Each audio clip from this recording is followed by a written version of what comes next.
The great chamber fell silent as the final vote appeared on the massive display screen above the council floor.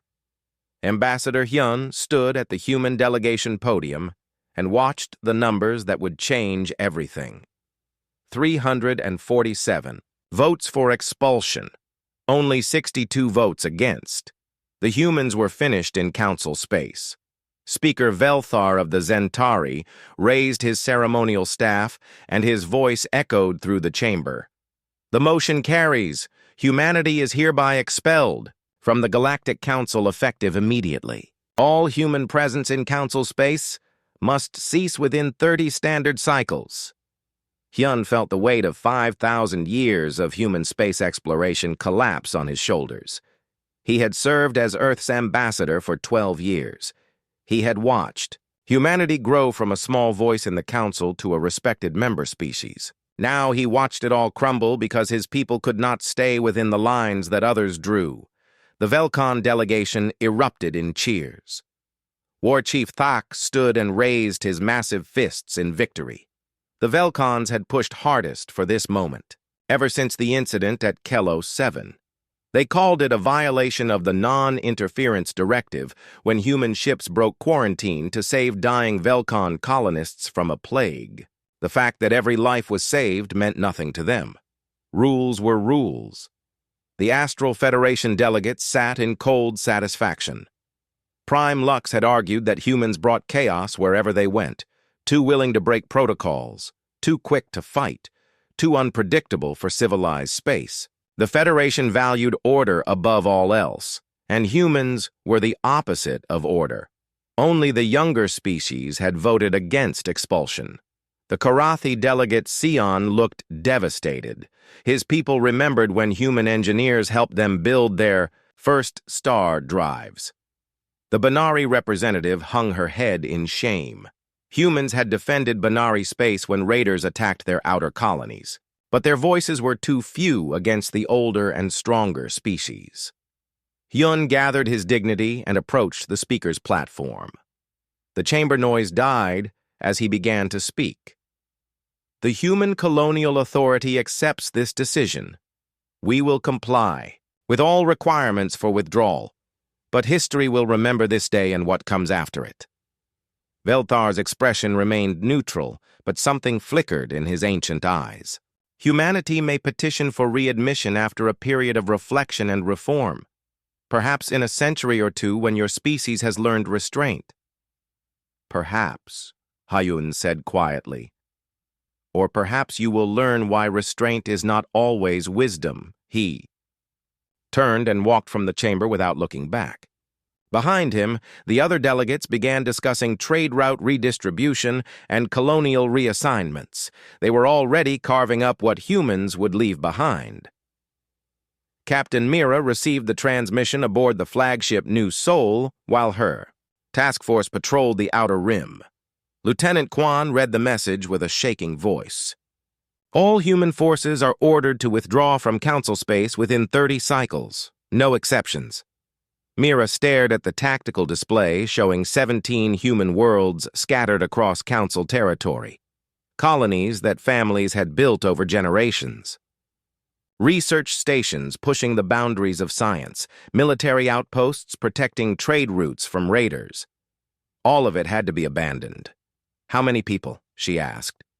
Kwan checked his datapad. 4.7 million humans in council space, plus another million non-human civilians working for human companies or married to human citizens. 30 cycles to move 5 million people and everything they own. Mira shook her head. It will be the largest evacuation in galactic history. She opened ship-wide communications. All hands, this is the captain. We have new orders from Earth. Command! Operation Exodus begins immediately. We are going home. The crew worked with grim efficiency. Messages went out to every human installation in council space. Civilian transports were requisitioned. Military vessels were converted to carry refugees. The Great Migration began. On the research station Prometheus, orbiting a Zentari science world, Dr. Jin packed his life's work into storage containers. His research partner Keth watched with obvious sadness. They had worked together for 8 years studying ancient artifacts found throughout the galaxy. "This is wrong," Keth said. His translator made his Zentari clicks sound flat and emotionless, but Jin could hear the real feeling underneath. "Your people saved lives on Kelos 7. They should have been thanked, not punished." Jin sealed another container filled with data crystals. "Fear makes people do stupid things. The Council fears what they cannot control, and they cannot control humans. So they send us away. What will you do now? Go home. Continue the work. Hope we are wrong about what the artifacts mean." Keth tilted his head in the Zentari gesture of confusion. "Wrong about what?" Jin paused in his packing. The ancient warnings they had discovered spoke of something terrible that would come from the void between galaxies. Most scientists dismissed them as primitive superstition, but Jin had seen too many corroborating sources across too many different worlds. Nothing, just old fears from extinct civilizations. But as he said it, he felt the cold touch of certainty that they were not wrong at all. The evacuation proceeded faster than anyone expected. Humans had always been good at moving quickly when survival was at stake. Entire colonies packed up in days what should have taken months. Research data was copied and transmitted to human space. Industrial equipment was loaded onto freighters. Families said goodbye to homes they had built and worlds they had claimed. The non-human civilians faced harder choices. Some had married into human families and chose exile over separation. Others had built businesses or careers that could not be moved. The Council offered them protection and citizenship, but many chose to leave anyway. They had seen how the wind was blowing. Ambassador Sion of the Karathi sent a private message to Hyun before the human delegation departed the Council station. "My people want you to know we will remember your friendship. Perhaps someday things will be different." Hyun replied through encrypted channels. "Keep watching the deep void, old friend. When the darkness comes, you will need allies who understand that some rules are worth breaking." The message puzzled Sion, but he filed it away. The Karathi had long memories, and they would remember everything about this day. As the human fleets gathered at the edge of Council space, Captain Mira received reports from her squadron commanders. The evacuation was 97% complete. Only a few small research outposts remained, and they would be picked up within the next cycle. She stood on the bridge of New Seoul and watched the largest human fleet ever assembled, preparing to jump to hyperspace. 3,000 ships of every size and type. Military vessels heavy with weapons and armor, civilian transports packed with refugees and belongings. Cargo haulers loaded with the machinery of human civilization. Lieutenant Kwan brought her the final report. "All human installations have been abandoned or destroyed per protocol. No sensitive technology or information remains in Council space. We are ready to depart." "Signal the fleet," Mira ordered. "All ships jump on my mark. Set course for home." The stars twisted as thousands of human ships vanished into hyperspace. Behind them, they left empty stations and abandoned colonies. Silent monuments to what had been and what was lost. On the Council station, Speaker Velthar watched the last human ship disappear from sensors. His aide approached with a status report. "The evacuation is complete. All human presence in Council space has ended." Velthar nodded slowly. "So it ends. May wisdom come to them in exile." But deep in his ancient mind, a small voice whispered that wisdom might not be enough for what was coming. The void between galaxies was vast and dark and full of things that civilized species preferred not to think about. The humans had always been willing to think about such things. Perhaps that had been their value after all. The great chamber emptied as delegates returned to their ships and their worlds. Normal business would resume tomorrow. Trade agreements and colonial disputes and all the small politics that kept the galaxy running. The chaos bringers were gone and order would prevail. None of them noticed the strange readings their deep space sensors had been detecting at the galaxy's edge. Faint energy signatures that matched no known technology. Distortions in space-time that should not exist. The darkness was already coming, and humanity was no longer there to stand against it. 5 years had passed since the Great Exodus, and humanity had learned to call the galactic rim home. The empty sectors beyond Council space were harsh and unforgiving, but humans had always thrived where others feared to go. Admiral Subin stood on the command deck of Frontier Station Alpha and watched construction crews finish the last defensive platform. The human colonial union had grown from refugee camps into something entirely new. 57 worlds now flew human flags, and 30 more were being terraformed. The Council had expected exile to be a death sentence. Instead, it had become a rebirth. Chief Engineer Dal reported from the primary construction bay. Platform 7 is online, Admiral. That completes the primary defensive grid around New Sol. Subin nodded as she studied the tactical display. Massive weapon platforms surrounded every major human world. Battle stations guarded the hyperspace lanes. Deep space sensor networks watched for any threat. The humans had learned from their exile. Never again would they be caught defenseless. Status report on the fleet expansion? 60 new warships completed this quarter. The Busan yards are ahead of schedule on the Dreadnought construction. We should have 12 capital ships operational by year's end. The ships being built were unlike anything in Council space. Human engineers had taken 5 years of isolation and turned it into 5 years of innovation. No more following Council design standards or treaty limitations. These were pure human warships built for human tactics and human wars. Dr. Hana looked up from her research terminal in the xenoarchaeology lab on New Busan. Her team had been working around the clock translating the ancient texts they had rescued. During the evacuation, the warnings were becoming clearer and more terrifying with each breakthrough. Her research partner Tay entered the lab carrying fresh data crystals from the latest expedition. The ruins on Kepler 442c had the same symbols. 3 different extinct civilizations all warning about the same thing. Hana pulled up the translation matrix on her main screen. The ancient languages were different, but the message was always the same. Something vast and hungry lived in the void between galaxies. It came in cycles spanning millions of years. It consumed worlds and civilizations and left only empty space behind. The timeline matches, she said quietly. If the pattern holds, the next emergence should be soon. Within the next few years. Tay frowned at the data. You really believe this? Ancient aliens warning about space monsters? It sounds like primitive mythology. 36 different species on different worlds all had the same mythology?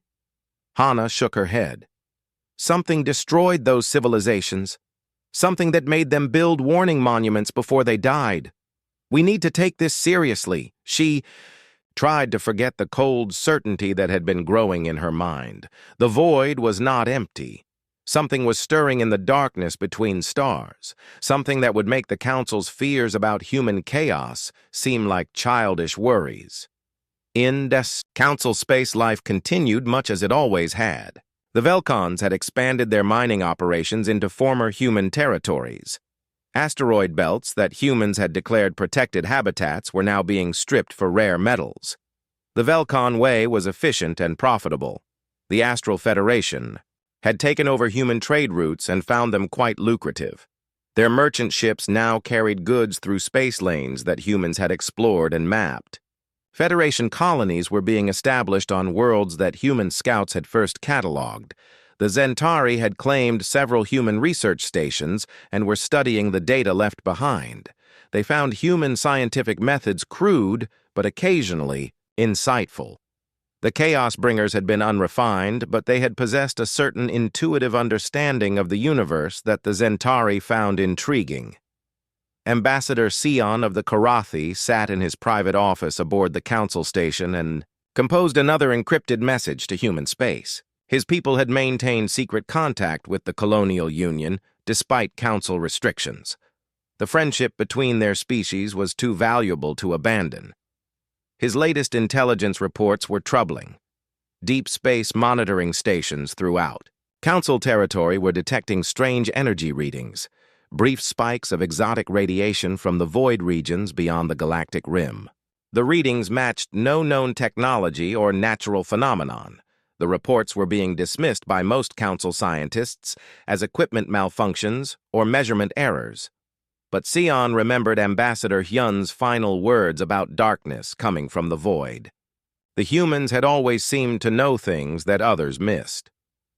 On the frontier world of New Busan, Governor Yoon reviewed the daily reports from his planetary defense force. The colony was thriving with nearly 2 million residents and growing industrial centers. But the reports from the deep space sensor grid were becoming more frequent and more concerning. Lieutenant Commander Kang entered his office with the latest sensor data. "Sir, we are getting multiple contacts at the edge of our monitoring range. Brief appearances and then nothing. Could be ships using some kind of advanced stealth technology." Yoon studied the sensor logs. The contacts appeared without warning and vanished just as quickly. No energy signatures that matched known propulsion systems. No communication attempts. No response to hails. "How many contacts this week?" 17 confirmed. "Maybe twice that many if we count the marginal readings. Double the patrol schedules for the outer system. If someone is watching us, I want to know who and why." The governor did not mention his growing suspicion that the watchers might not be someone but something. The ancient warnings that Dr. Hana had shared with the colonial leadership spoke of scouts and harbingers that came before the main swarm, creatures that observed and reported back to their masters in the void. The first direct evidence came from a mining survey ship working the asteroid fields beyond New Seoul. Captain Min was conducting routine mineral scans when his sensors detected an artificial structure embedded in a large asteroid. The structure was massive and clearly not human or any known Council design. His science officer Lee ran detailed scans while the ship approached carefully.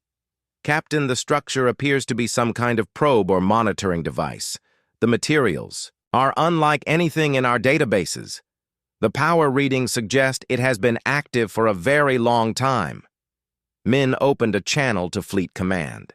"This is Survey Ship Prosperity to New Seoul Control. We have discovered an unidentified artificial structure, requesting immediate backup. Within hours, a full squadron of human warships surrounded the asteroid. Admiral Subin herself came aboard the research vessel Discovery to examine the find. The alien probe was beautiful and terrifying. Crystalline structures that seemed to bend light around them, organic curves that suggested the builders were not remotely humanoid. Dr. Hana arrived on the next transport with her full research team. The probe's design matched some of the artistic depictions they had found in the ancient ruins. This was technology from the Void Dwellers, the first proof that the warnings were real. "It's been watching us," she told the assembled officers. "This probe and probably dozens of others have been monitoring our expansion into this region. They know we are here." Admiral Subin studied the crystalline structure through the observation port. "How long has it been here?" "Based on the power decay patterns, at least 50 years. Probably longer. It was watching this region before humans ever arrived. The implications hit everyone at the same time.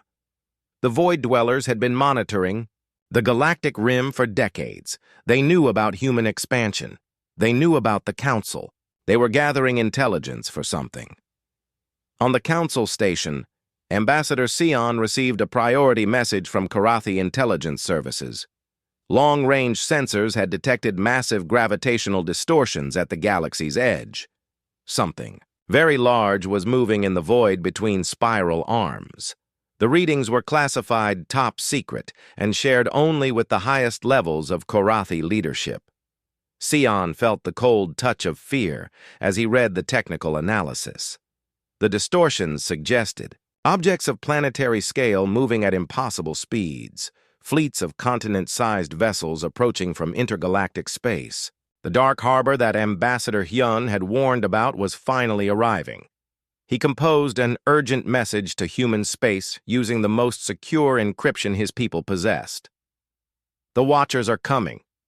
Massive fleet detected approaching from Void. Regions! Estimated arrival 6 months to 2 years. Council leadership has not been informed. My people are quietly preparing for the worst. Suggest you do the same. In the Human Colonial Union, the message triggered the highest level of military alert. Admiral Subin convened the Defense Council in the deepest bunkers of New Seoul. The evidence was reviewed, and the conclusions were inescapable. The Ancient. Warnings were about to become reality. "How many ships can we field?" she asked Fleet Captain Dal.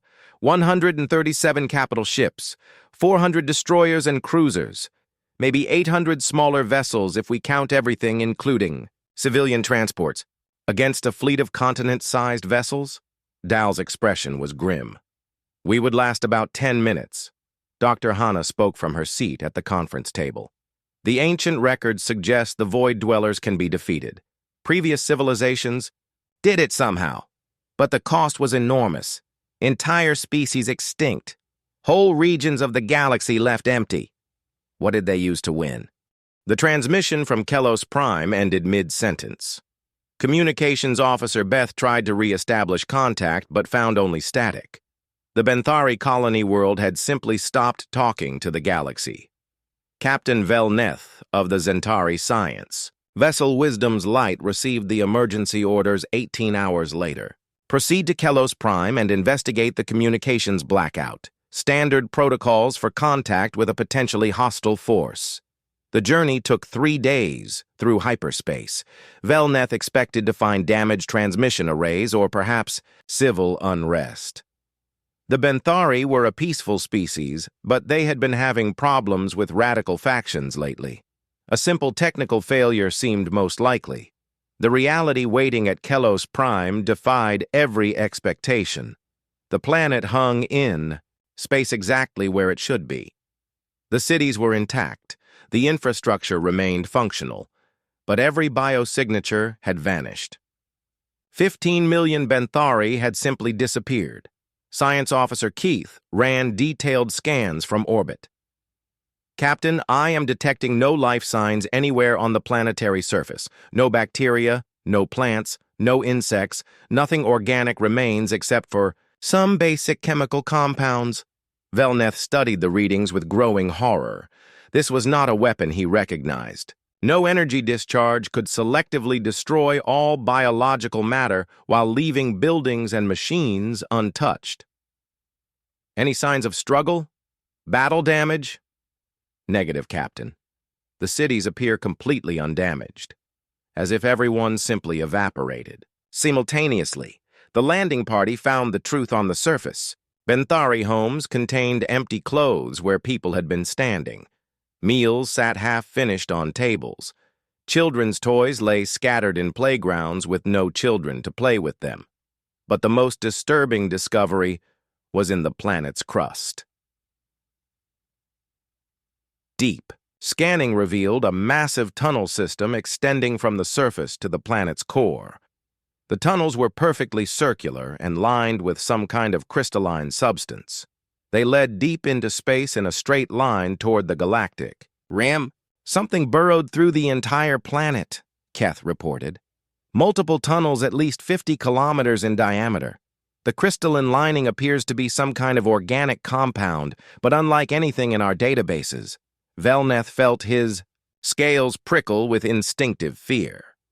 This was not natural. This was not any weapon known to Council science.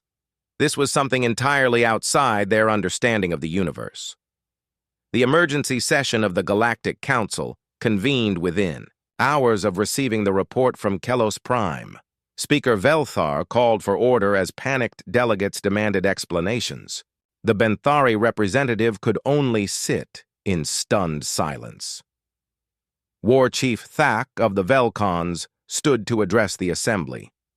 "This is clearly a new form of terrorist attack. Some radical faction has developed biological weapons of unprecedented power. We must identify and destroy them immediately. Prime Lux of the Astral Federation disagreed. The scale of destruction suggests a previously unknown natural phenomenon, perhaps a form of exotic radiation from deep space. We should focus on defensive measures. But before the debate could continue, 3 more worlds went silent. The Karathi mining colony on Vega 7, the Zentari research station orbiting Wolf 359, the mixed species trading post at Kepler Station, all within a 24-hour period. Ambassador Sion received the reports with growing dread. The pattern was becoming clear. Something was moving through council space in a straight line from the galactic rim toward the core worlds. Whatever had consumed Kelos Prime was not finished. The first visual contact came from a Velcon patrol ship monitoring the approaches to their home system. Commander Grok was conducting routine border security when his sensors detected massive gravitational distortions approaching at high speed. Contact bearing 27 Mark 8, range 5 million kilometers and closing. Mass readings are off. The scale. Grok ordered battle stations and moved to intercept. What his ship found emerging from hyperspace challenged everything they knew about the possible. Creatures of living crystal the size of moons. Their bodies pulsed with internal light and their movements bent space around them. "By the ancestors," Grok whispered. "What are those things?" His weapons officer tried to lock targeting systems, but the crystalline entities seemed to exist partially outside normal space. Energy readings fluctuated wildly. Mass sensors gave impossible results. The creatures moved with fluid grace despite their enormous size. One of the entities noticed the Velcon patrol ship and turned toward it with obvious intelligence. Grok ordered his crew to open fire with everything they had. Plasma cannons and fusion torpedoes struck the crystalline surface, but did no visible damage. The creature's hide seemed to absorb energy and convert it into something else. Then the entity extended tendrils of crystalline material toward the Velcon ship. The tendrils passed through the hull as if it were not there and began converting the ship's structure into more crystal. Grok screamed orders to abandon ship, but the tendrils were faster than his crew. The last transmission from the patrol vessel showed the entire ship being transformed into crystalline material and absorbed into the creature's body. 15 Velcon warriors became part of something alien and hungry. Within hours, the entities reached the Velcon home system. The heavily fortified worlds that had stood unconquered for millennia fell within days. Orbital defense platforms fired desperately, but their weapons were useless against enemies that could phase in and out of normal space at will. The crystalline entities descended on each world and began the harvest. Their tendrils penetrated deep into the planetary crust and extracted every form of organic life. Trees became crystal. Animals became crystal. Sentient beings became crystal. Everything that had ever lived was consumed and transformed. General, Kraz of the Astral Federation mobilized the largest war fleet in Council history, 5,000 ships with the most advanced weapons technology in known space. If conventional firepower could stop these invaders, then the Federation would provide it. The battle was a massacre. Federation ships poured everything they had into the crystalline entities, but nothing worked. Energy weapons were absorbed. Kinetic projectiles passed harmlessly through crystalline flesh. Nuclear warheads detonated without effect. The entities fought back with weapons that violated the laws of physics. Tendrils that could extend across millions of kilometers. Energy beams that turned matter into more crystal. Gravity fields that crushed ships like paper. Within 6 hours, the Federation fleet was extinct. The pattern continued across Council space. World after world fell to the crystalline harvest. The entities moved with purpose and intelligence.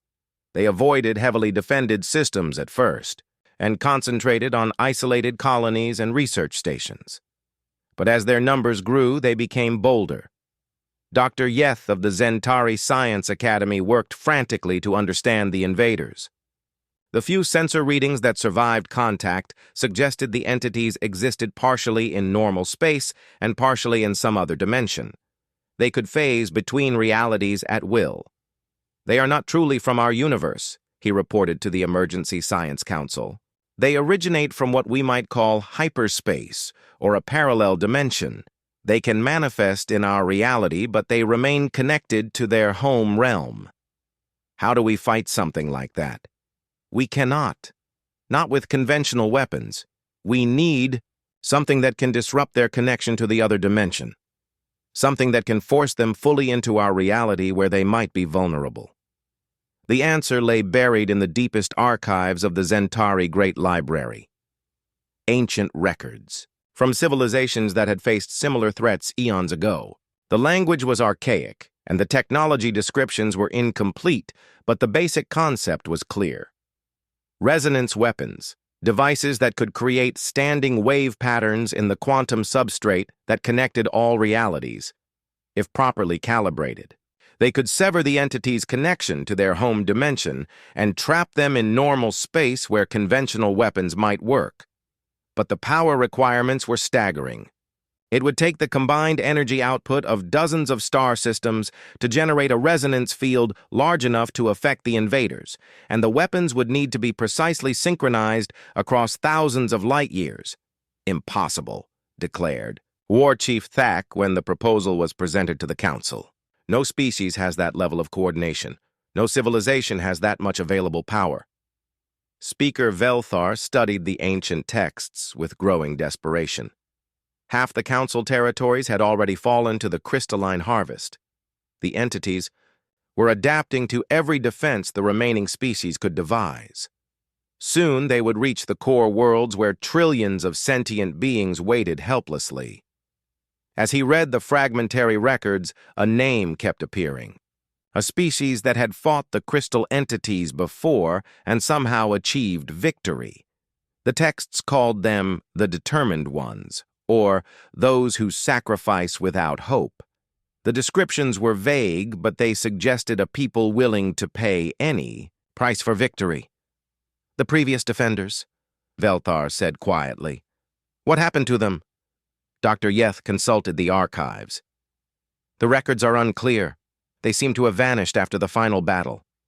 Perhaps they were destroyed in the process of defeating the invaders. Or perhaps they were simply forgotten by the species they saved." The Galactic Council faced extinction, and everyone knew it. In 3 months, the crystalline entities had consumed 47 worlds and showed no signs of slowing. Traditional military responses had failed completely. Billions of sentient beings had been transformed into crystal and absorbed into the growing swarm.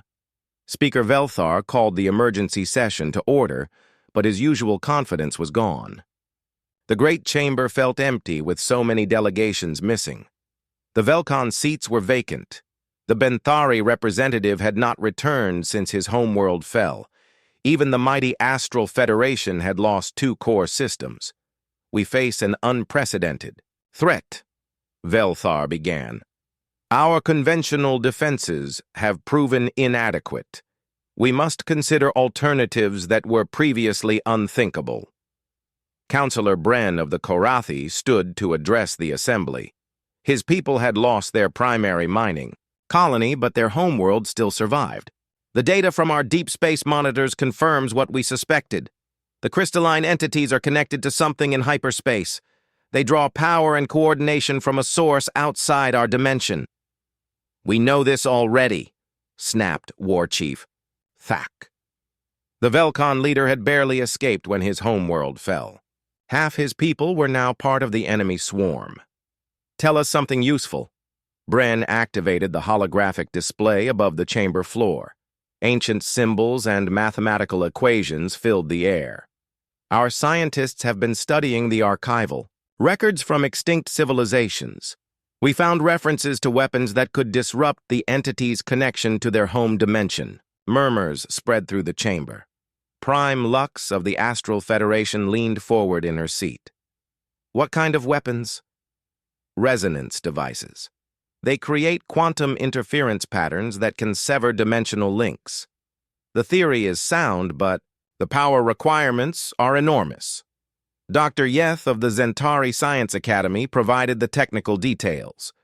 A single resonance generator would need the energy output of an entire star system. To create a field large enough to affect the swarm, we would need dozens of such devices working in perfect synchronization. The chamber fell silent as delegates absorbed the implications. No single species had that much industrial capacity. Even working together, the Council could not build such weapons in time. There is another problem, Dr. Yeth continued. The ancient records indicate that previous attempts to build resonance weapons failed due to coordination difficulties. The devices must be synchronized to within nanoseconds across thousands of light years. Any error causes catastrophic feedback that destroys the weapons. War Chief Thax slammed his fist on his delegation table. Then we are doomed. No species has the coordination ability to manage such a weapon system. Ambassador Sion of the Karathi had been silent throughout the briefing, but now he stood slowly. There is one possibility we have not discussed. The humans. The chamber erupted. Delegates shouted over each other in a dozen languages. Velthar called for order, but the chaos continued for several minutes. The humans are probably extinct, Thak declared when quiet returned. We exiled them to the Galactic Rim where nothing can survive. They are 5 years gone and forgotten. Sion activated his personal display. Energy readings from Karathi monitoring stations filled the air above his seat. These readings were taken last week from our deep space sensors. The energy signatures match the theoretical resonance weapon patterns from the ancient archives. The chamber fell dead silent. Prime Lux studied the readings with obvious shock. Someone is building resonance weapons at the Galactic Rim. But who? The humans, Sion said simply. They knew this was coming. Ambassador Hyun warned us before he left. They have been preparing while we ignored the threat. The debate that followed was the most heated in Council history. Pride warred with desperation. Logic battled with emotion. Some delegates argued that humanity was probably working with the crystalline entities. Others insisted that humans were too primitive to build advanced weapons. Councillor Bren cut through the arguments with cold facts. Our choices are simple. We can maintain our pride and die with dignity, or we can ask for help and possibly survive. With shame. The humans violated our laws, Thak argued. They defied our authority. They brought chaos wherever they went. And now chaos has come for all of us, Sion replied. Perhaps we need someone familiar with chaos to fight it. The vote was called after 6 hours of debate. The motion was simple. Formally request military assistance from the Human Colonial Union. The chamber fell silent as votes were recorded. The final tally appeared on the main display. 203 votes in favor. 197 opposed. By 6 votes, the Galactic Council had decided to seek help from the species they had expelled. Ambassador Sion volunteered to lead the delegation to human space. His ship, the Reconciliation, would carry a formal Council embassy into territory that had been forbidden for 5 years. Nobody knew what they would find. The journey to the Galactic Rim took a week through hyperspace. Sion traveled with a small diplomatic team and minimal security. They had no idea what kind of reception to expect from humanity. What they found at the border of human space shocked them into silence. Admiral Subin met them with a fleet of 300 ships unlike anything in Council databases. The vessels were sleek and aggressive with hull configurations that suggested they were built for war. The human fleet surrounded the Council delegation but made no hostile moves. Admiral Subin opened communication channels with professional courtesy. Ambassador Seon, welcome to Human Colonial Union Space. I understand you wish to speak with our government. Admiral, I bring formal greetings from the Galactic Council. We request an audience with your leadership on matters of mutual concern. Follow my ships to New Sol. The Colonial Council is waiting. The trip through human space revealed the truth about their 5-year exile. The humans had not just survived, but thrived. Dozens of worlds showed signs of advanced civilization. Industrial platforms orbited every star. Massive defensive installations guarded the hyperspace lanes.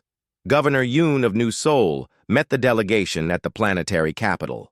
The city was impressive with gleaming towers and efficient transportation systems. But it was clearly built for a people at war. Defense bunkers were integrated into every structure. Military vehicles moved through the streets. The Colonial Council. "We'll see you immediately," Yoon informed them. "We have been monitoring the situation in council space. We know why you are here." The council chamber was smaller than the Galactic Assembly, but the people who filled it radiated competence and determination. Admiral Subin sat with the military leadership. Dr. Hana represented the scientific community. Captain Mira spoke for the fleet commanders. President Kim of the Human Colonial Union addressed the delegation directly. "Ambassador Sion, your people voted to expel us from civilized space. Now you come asking for help. Why should we risk human lives for those who cast us out?" Sion had prepared for this question, but the answer still tasted bitter. "Because you are the only ones who can stop them. The crystalline entities are beyond our ability to fight. Without help, every species in the galaxy will be consumed." Dr. Hana activated a holographic display showing the swarms advance through Council territory. "The entities are scouts for something larger. Our deep space sensors detect massive disturbances approaching from intergalactic space. What you have seen so far is just the beginning." "How many ships can you provide?" Admiral Subin asked. Sion checked his briefing materials. "The Council can field perhaps 8,000 vessels if we combine all remaining fleets, but our weapons are ineffective against the entities." "We do not need your ships," Captain Mira said bluntly. "We need your planets." The delegation exchanged confused glances. Governor Yoon explained the human plan. "The resonance weapons require enormous power sources. We must convert entire worlds into energy transmitters. Every populated planet in the galaxy would need to channel its power output into our weapon network." "The population displacement would be massive," Sion protested. "Billions of beings would have to be evacuated." "Better than being turned into crystal," Dr. Hana replied. President Kim stood to address the delegation formally. "Here are our terms. Complete operational authority over all military forces. No council oversight of human tactics or strategy. Full access to all worlds and resources needed for the weapon construction. And absolute guarantee that humanity will never again be expelled from galactic civilization." The terms were harsh, but the delegation had no choice. Sion activated his communications array to contact the council. The response came within hours. The terms were accepted. "There is one more thing," Dr. Hana said as the delegation prepared to leave. "The resonance weapon network will require a massive power surge to achieve the synchronization needed. The surge will destroy everything within several light years of the primary transmitter." "Where will the primary transmitter be located?" Dr. Hana's expression was grim. "Earth. The weapon will destroy our homeworld and everything around it. We estimate total human casualties at 90% of our population." Ambassador Sion felt his blood turn cold. "You are planning to commit genocide against your own species?" "We are planning to save the galaxy," President Kim replied. "The cost is irrelevant." The delegation returned to Council space with humanity's answer. The human fleet arrived at the edge of Council space like an avenging angel descending from darkness. Admiral Subin brought 300 ships representing everything humanity could spare for this final battle. The vessels moved with deadly precision through hyperspace, jumps that brought them to defensive positions around the remaining Council worlds. Captain Minho commanded the first engagement squadron at Zentari Prime. His ship, the Soul's Fury, led 24 human destroyers against a crystalline entity the size of a small moon. The Council observers watched in amazement as human tactics proved devastatingly effective. "Target the entity's phase transition points," Minho ordered. "Fire penetrator rounds when it manifests fully in our dimension." The human weapons were unlike anything the Council had ever seen. Instead of energy beams or plasma charges, they fired crystalline spears harvested from destroyed entities. The ammunition was made from the enemy's own substance and could pierce their dimensional defenses. The crystalline entity reeled under the assault and tried to phase back into hyperspace, but human ships had surrounded its exit vectors and continued firing. Within minutes, the creature was trapped in normal space and vulnerable to conventional weapons. "All ships focus fire on the core matrix," Minho commanded. "Do not let it escape." The combined firepower of the human squadron tore the entity apart. Its crystalline body shattered into fragments that dissolved back into hyperspace. It was the first confirmed kill of a void entity in 3 months of war. Council observers aboard the Zentari command ship could barely believe what they had witnessed. "How did you develop those tactics?" Admiral Telvar asked. "By studying our enemy instead of just shooting at it," Minho replied coldly. "The entities have patterns and weaknesses. You just have to be willing to get close enough to find them. But the tactical victories were only buying time for the real weapon." Dr. Hana worked frantically with reluctant Council scientists to complete the resonance weapon network. Converting entire worlds into power transmitters was the largest engineering project in galactic history. The quantum resonance effect requires perfect synchronization across 47 star systems, she explained to the combined science teams. "Any error greater than 1 nanosecond will cause catastrophic feedback that destroys the entire network." Dr. Yeth of the Zentari reviewed the calculations with growing unease. "The power requirements exceed the total energy output of most civilizations. How do you plan to generate such massive amounts of power?" "By converting planetary cores into fusion reactors," Dr. Hana replied. "Every world in the network will channel its entire energy output into the resonance field. The populations will have to be evacuated before we begin the process." The evacuation was the largest refugee movement in galactic history. Billions of beings fled their homeworlds as human engineering teams converted their planets into weapons. The process was brutal and efficient. Entire ecosystems were sacrificed to create the power conduits needed for the resonance network. General Boram oversaw the military aspects of the operation. Her forces protected the engineering teams while they worked to transform Council space into a trap for the crystalline swarm. Every day brought reports of more worlds falling to the entities, but the weapon construction continued. "Evacuation of Karathi Prime is complete," Lieutenant Yoon reported. "Engineering teams are beginning core conversion." Boram studied the tactical display showing the entity advance. They were running out of time. The main swarm was only weeks away from the core worlds. "How many transmitter stations are operational?" 31 online, 16 more in final testing. The network should be complete within 10 days. It would have to be enough. Deep space sensors showed massive gravitational distortions approaching from intergalactic space.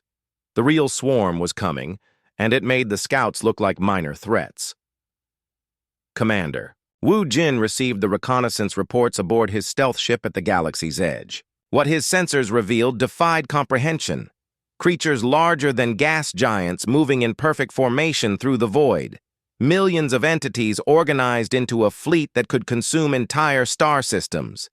"Send this data to Fleet Command immediately," he ordered, "and calculate arrival time at maximum approach speed." The answer came back within hours. The main swarm would reach Council space in 18 days. The resonance weapon network had to be ready by then, or the galaxy would fall. President Kim addressed the human population from the Emergency Command Center on New Seoul. His words were broadcast to every human world and ship throughout the colonial union.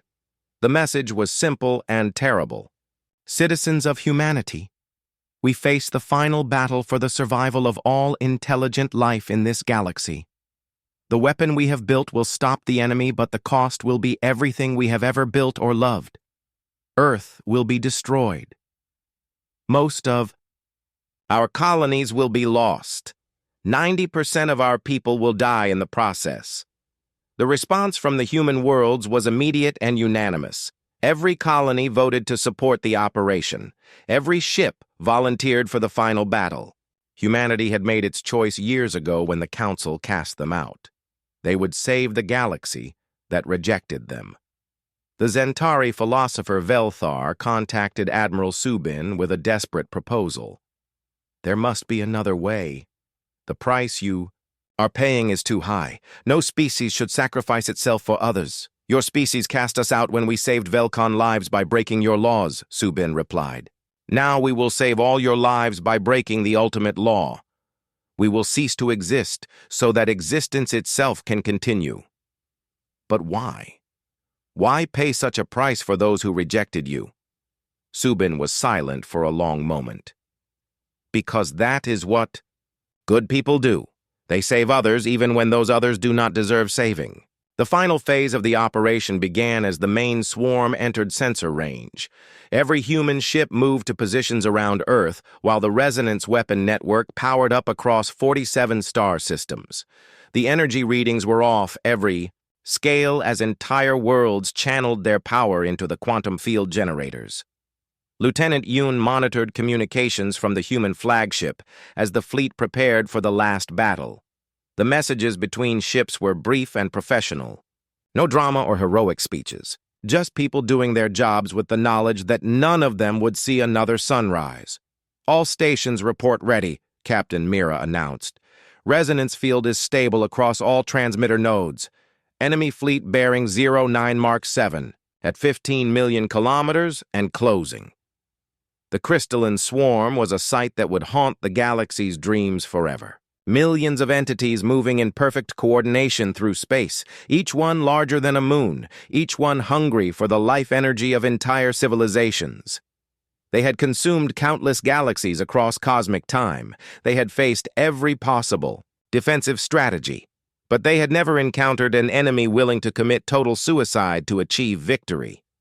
This is Admiral Subin. To all human forces, the final transmission began. It has been an honor to serve with you. Today we end the greatest threat this galaxy has ever known. Remember that we do this not for glory or gratitude, but because it is right. The resonance weapon activated with a flash of light visible across half the galaxy.